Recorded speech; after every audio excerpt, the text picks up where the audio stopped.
शुभ सकाल सांग मैंने देखो सकाल सकाल आम वर्षा एपटे आरंभ होमती झिपि झिपि वर्षा चलती देखो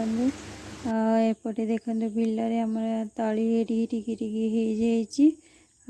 टे बड़ हेल्ले रुआ हम एनी ठीक तली सेपटे डाडी आम जा मदरगा शाग आने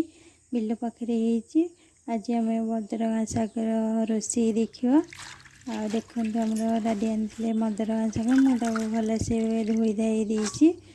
धोईकी गोटे बात छाणिक रखीदे एथर छाणी सारापर एथरक आम मसला जोगाड़ कि सोरिष जीरा पियाज रसुण और किसी पनीपरिया जोगाड़ रखा बैगण एथर काटिदेवा कखारू काटिदेवा आलू काटिदेवा काटी सारापर एपटे सोरिष जो मसला आम जोगाड़ी बाटियापाई रेडी कर देछि एथर सोरिष मसला बाटिवा पानी पकई बाटिवा शिलरे किए बाटुचन ग्राइंडर किए शिलरे बाटिले बहुत टेस्ट लगे मसलाटा तेल पकई देछि एथर कढ़ई किसी फुटन पकई देछि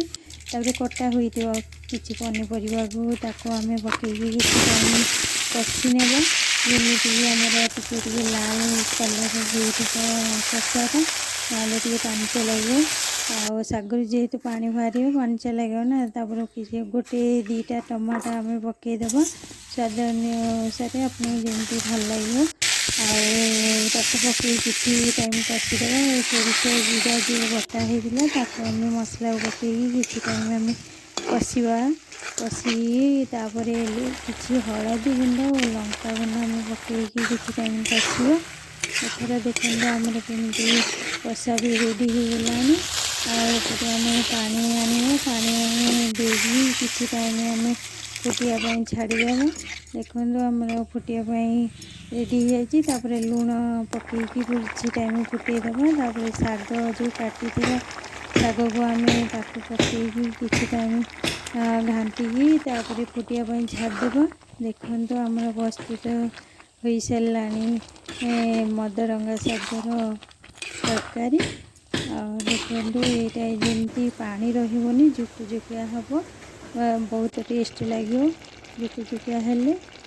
देखो आमर भात सहित एथर रेडी हो तरकारी भेंडी टमाटो पकईकी टोके भोगे फूल भजा होता और शाग भजा होता और काकुड़ी और एपटे मदरंगा शाग राई जो होता